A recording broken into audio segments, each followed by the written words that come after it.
Pre-cal babies, we are still in Unit 9, Vectors. You know it. So in this video, we are going to define what a direction angle is, and we are going to use our steps for finding direction angles. I know you're very excited about this, so try to calm down. All right, so what is a direction angle? So I've got it typed up here for you. It's the angle formed by the positive x-axis and the vector. And what we do is we move counterclockwise from the positive x-axis to the vector in order to do this. So for your steps, the very first thing we're going to do is determine the quadrant in which the vector will be and draw it on the coordinate plane. We're going to use the signs given in the component form to determine this. So we're going to draw the vector. That's the first thing we're going to do. So let me draw a coordinate plane for you here. And we are just going to go through these steps as we go through example 1. That's the best way to do this. Okay, so I know y'all don't like the black marker, so we'll switch it up here. Okay, so number 1, we are going to draw in the vector. So I've got vector v, and it is -5, 4.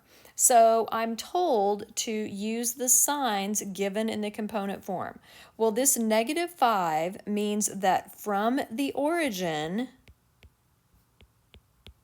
so from 0, 0,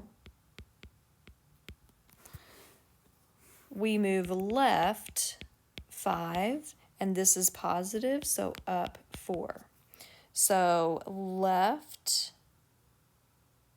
5 and up 4. This does not have to be to scale, by the way.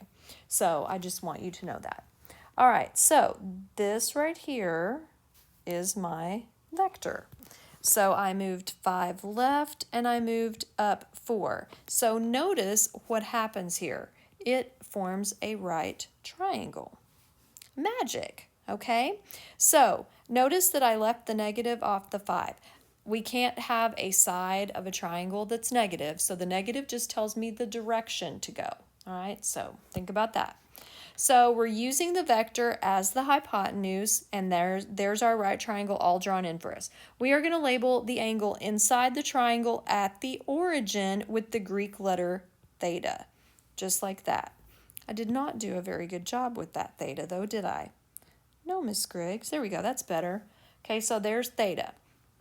All right, step number 3, theta represents the reference angle, and we will use tangent to find its value.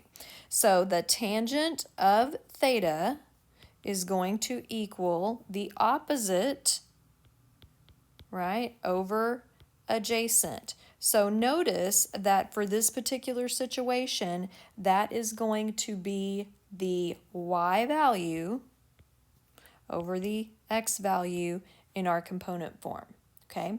So just keep that in mind. So I'm using tangent theta of 4 over 5. And remember, these are sides of a triangle, so I'm just using their positive values.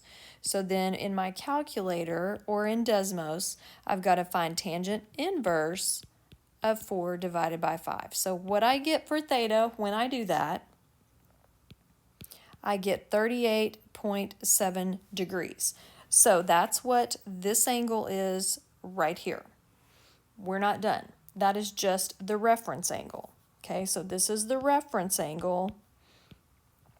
And remember, I've drawn you some notes here. Remember, reference angles, we've talked about these already. They're always positive, they're always acute, they're always on the x-axis. So this is a reference angle. Once we get the reference angle, now we're ready for the direction angle. The thing to remember about the direction angle is that it always, always, always starts at the positive x-axis, and we move counterclockwise until we reach the vector. So the direction angle is right there. So this is the direction angle. The reason we needed the reference angle is because the direction angle in this particular situation plus the reference angle is 180 degrees. So if I take 180 degrees and subtract the reference angle from it, I am left with my direction angle, which is this angle right here. So that's 141, oops. It's not 141, oops. It's 141.3 degrees. There you go. That's how you do it. Easy peasy, lemon squeezy.